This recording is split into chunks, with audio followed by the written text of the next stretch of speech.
If it's producing undesirable outcomes for women, then regardless of whether or not it's desirable, undesirable outcomes, do you think that the desirable outcomes are the fact that we went from having a 4% divorce to having a 55% divorce? We went from almost no women having mental illness to 1 in 4 women having mental illness. You think the fact that the female hormone regulation from birth control, which leads to this mental illness, has been good? I mean, I can go on actually, and on I do. and on. And I can explain why I think a lot of those things are good. Okay, I can't wait to hear it. Higher divorce rate. I think there's probably a lot of women in the past when there was a 4% divorce rate that wished they could have gotten divorced, but they felt either through social pressure or they just legally couldn't get divorced. We're not able to. And I think that if more women are getting divorced, it's really bad for children. Is a male who identifies himself as a woman who doesn't meet any of the criteria for what you would consider presentation, even though they're trying really hard, is that still a woman? I would say societally they fail to present as a woman. Okay, but would you still call them one? Personally, I would be respectful towards them, but I would say like, hey, you're not presenting properly. But wait, why would you do that? It doesn't match up with the reality. What? Because you can be respectful towards someone, right? But still be like, hey, you know, just telling you like there is a non-consensual or not. You're not meeting the basis for a reality requirement. So what you're showing me here, essentially, is that you will use the word that doesn't meet up with the expectation of reality in order to not be a little bit overtly sensitive towards that person. However, if I'm using the word which is more descriptive towards that reality, what am I doing wrong?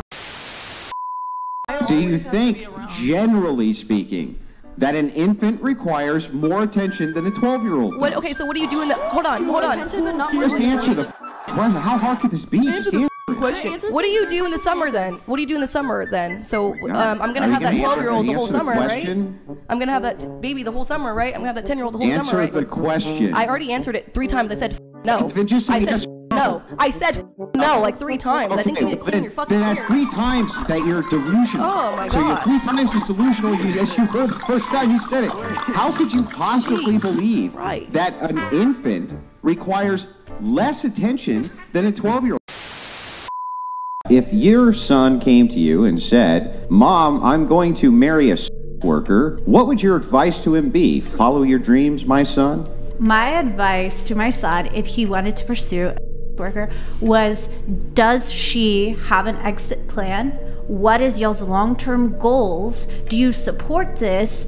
And if not, what is that trajectory going to look like? It's all circumstantial, and there's no just like copy and paste answer to this. It's about what one another's motives are, and if it's not a good fit, then it's not a good fit, and it's not going to be beneficial or healthy for everyone. Older men hit on younger women, and that's not okay. Then it's not okay for younger women to hit on older men. No, I'm asking why one's creepy and one's not. One is creepy because that man has significant more life experience and is preying on younger, purer women so they can train or groom them to be what they want in a woman. What if this older man who's 40 is really buff and really dumb, and the 19-year-old's smarter than he is? Then who's the predator then? Is that icky? Yes, it's icky then? Yes, it's icky!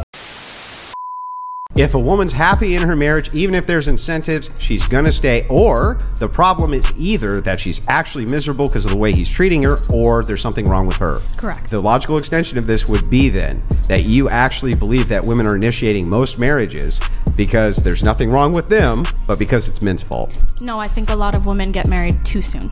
So it's their fault? I don't think women get married soon enough. It's both? Yeah. Then why, if it's both, then how come men aren't initiating those divorces as much as women? They do as well. They don't. Okay, I have a question about equality. So you're on the first date, I don't care who pays. On the way home, you get a flat tire. Do you equally go out and change the tire? No, whose car is it? Oh, wait. Oh my gosh, it's your car. It's your car. If it's my car, then I'm changing the tire. Oh my word. You can't change a tire. I've changed my own tires. Can you change a tire? I misunderstood the question. Yeah, I thought you were asking who's paying for the tire. Okay, can you change the tire? No, I'm not changing the tire. Who's getting out in the rain and changing the tire? I did not realize what you meant. you would agree with me that every human being on planet Earth has a mother and a father, right? Yes. Right? Do you think that, considering that humanity has thrived for as long as it has, that there's a possibility that that arrangement is maybe the best arrangement for why that has happened? I mean, there's a lot of people who don't stick around to raise their kids, so I think... Yeah, but those are outliers. Those are exceptions to the rule, right? Yes. Yeah, so... But there's a lot of them, so that might not be and that's such an increasing, exception. but I would make the argument that that's increasing because the amount of what I call social degeneracy is increasing. So behaviors like that, people are more apt to engage in them because of a lack of stigma and social shaming in society.